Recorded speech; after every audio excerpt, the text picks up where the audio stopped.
आज आरजेडी का वरिष्ठ नेता और खटाल प्रकोष्ठ के अध्यक्ष श्री गौरीशंकर यादव जी के पास आया हूं। गौरीशंकर जी यादव जी से जानेंगे कि आज जो यशस्विनी सहाय का जो इनका इंडिया गठबंधन से जो टिकट मिला है उसके बारे में इनसे थोड़ा विस्तार से बात होगा। गौरीशंकर जी, आपको बहुत बहुत स्वागत है। Thank you.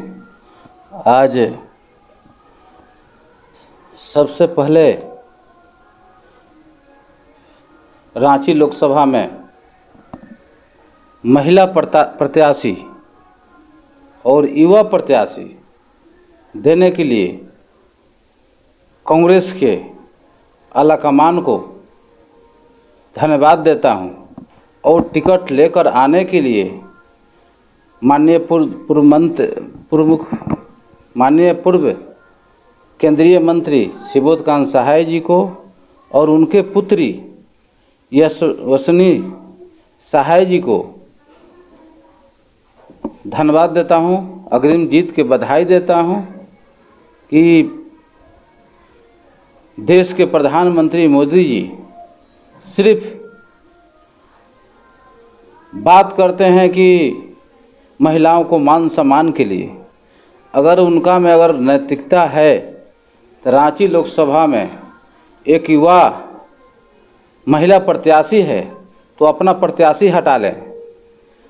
अगर चाहते हैं महिलाओं को मान सम्मान देना और भारतीय जनता पार्टी के लोग, तो एक युवा प्रत्याशी के नाते उनका अपना प्रत्याशी हटा लेना चाहिए और उनको देश के युवाओं के साथ जिस तरह से उनका बयानबाजी हो रहा है देश के लिए ठीक नहीं है। वो कभी पायल पर, कभी झुमका पर, कभी मंगटिका पर, तो कभी उनका तरह तरह का बयान आ रहा है, जिससे पता चल रहा है कि भारतीय जनता पार्टी पूरे देश से हार रही है और प्रधानमंत्री मोदी जी घबराए हुए हैं। उनको रोजगार पर बात करना चाहिए, देश में विकास कैसे होगा, गरीब के पॉकेट में कैसे पैसा भरेंगे ताकि वो इमरजेंसी में कहीं अपना दवा दारू करा सकते हैं, इलाज करा सकते हैं, या बाल बच्चों को अच्छे स्कूल में पढ़ाई लिखाई करा सकते हैं, अच्छे जगह पर बाल बच्चों को पहुंचा सकते हैं, ढंग से रह सकते हैं। लेकिन मोदी जी सिर्फ भटकने वाला बात बोलते हैं। बिहार में जाते हैं जंगल राज बोलते हैं, इनका कोई भाषा का माने मतलब नहीं निकलता है। और 2014 के लोकसभा चुनाव में माननीय मोदी जी ने कहा था कि 15 लाख रुपया विदेशों से लाऊंगा काला धन और गरीबों के खाते में 15-15 लाख रुपए डाले जाएंगे। लेकिन आज भारतीय जनता पार्टी के खाते में 5338,000 करोड़ देश के गरीब के पैसा चंदा के रूप में मोदी जी लिए हुए हैं, असूले हैं। धंधा लो चंदा दो, उस पैसा को पहले गरीबों के बीच वितरण को करना चाहिए। लेकिन मोदी जी चाहते हैं कि 2014 के तरह लोगों को भटकाते रहें और वोट हासिल कर लें। तो ये 2024 के लोकसभा चुनाव में होने वाला नहीं है। पूरे देश के लोग जागरूक हो गए हैं, समझदार हो गए हैं, समझ रहे हैं देश के युवा को रोजी रोजगार, कपड़ा, मकान चाहिए, शिक्षा चाहिए, चिकित्सा चाहिए। लेकिन मोदी जी अपने सभी कामों में विफल हैं। अपना 10 साल का काम मोदी जी को जनता के बीच में आकर और गिनाना चाहिए। लेकिन जहां भी जा रहे हैं तो एक भी मुद्दा का बात नहीं कर रहे हैं, सिर्फ बाहर से बाहर निपटना चाहते हैं। जनता का एक भी उनके पास बोलने के लिए कुछ रह ही नहीं गया है। 10 साल में मोदी जी एक भी काम नहीं किए। ये रांची जहां लोकसभा का बात हो रहा है, तो रांची लोकसभा में आप इंडिया गठबंधन के हैं और आप वरिष्ठ नेता हैं। आपका समर्थन क्या रहेगा यशस्विनी सहाय के तरफ में? देखिए, राष्ट्रीय जनता दल का शुरू से ही समर्थन रहा है कांग्रेस को, और माननीय सुबोधकांत सहाय जी को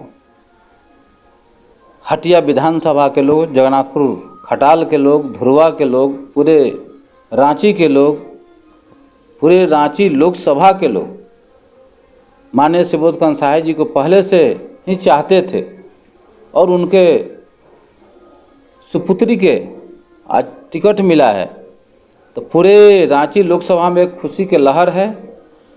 और जिस तरह से हटिया विधानसभा में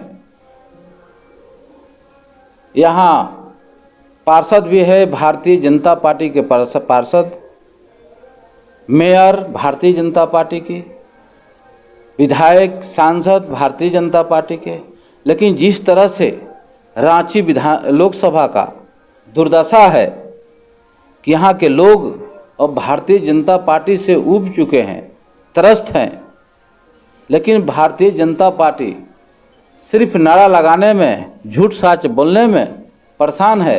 जनता का एक भी मुद्दा भारतीय जनता पार्टी जनता के बीच नहीं ला रही। सर ये मेरे कहने का मतलब है कि आपका, जैसे आप इंडिया गठबंधन का है, तो जो उठी हुई हैं यशस्विनी सहाय, आपका तो दबदबा है। दबदबा मतलब कहने का मतलब है आपको लोग चाहते हैं, झारखंड में पूरे लोग आपको जानते हैं, अच्छी तरीके से चाहते भी हैं, और आप अच्छे नेता भी हैं।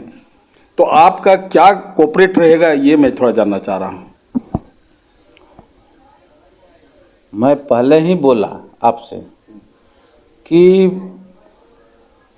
हम लोग को शुरू से लगाव रहा है माननीय पूर्व केंद्रीय मंत्री सुबोधकांत सहाय जी से, और अभी यशस्विनी सहाय जी खड़ी है रांची लोकसभा से, तो हमारा पूरा समर्थन रहेगा। हमारा ही नहीं, राष्ट्रीय जनता दल के सभी कार्यकर्ता उनके साथ हैं। भारी मत से हम लोग जिताएंगे रांची लोकसभा से। मतलब आप आश्वस्त है कि मतलब जीत आप ही लोग का, इंडी गठबंधन का ही होगा? देखिए, इंडी गठबंधन का ही जीत सिर्फ रांची ही नहीं, पूरे देश में इंडिया गठबंधन का जीत हो रहा है। और जीत को देखकर भारतीय जनता पार्टी के नेता और माननीय प्रधानमंत्री नरेंद्र मोदी जी भी घबराए हुए हैं, अमित शाह जी भी घबराए हुए हैं, अनाप शनाप बयानबाजी कर रहे हैं, जिससे कि देश के सभी लोग समझ रहे हैं कि अब समय आ गया है नरेंद्र मोदी जी के झोला उठाकर और जाने का, और विदाई करने के लिए देश की जनता तैयार है। पिछले दिनों यशस्वी जी आपसे आशीर्वाद ली थी, पिछले 2-3 दिन पहले की बात है, आशीर्वाद भी ली थी। आपने क्या आशीर्वाद दिया? आशीर्वाद में हमने यशस्विनी जी को रांची लोकसभा से अग्रिम जीत की बधाई दिया है, और आगे हम लोग के आशीर्वाद रहेगा। उनके साथ जितने राष्ट्रीय जनता दल का कार्यकर्ता हैं, सभी लोग उनके साथ हैं। ये थे हमारे साथ गौरी जी। इनका आशीर्वाद सदा यशस्विनी जी के साथ रहेगा, और आश्वस्त हैं कि यशस्विनी जी ही रांची लोकसभा से जीतेंगे। रांची लोकसभा ही नहीं, ये पूरे भारत के बारे में बता रहे हैं कि इंडिया गठबंधन ही आएगा, इंडी गठबंधन ही आएगा। गौरी जी, विदा लेता हूँ। नमस्कार। नमस्कार।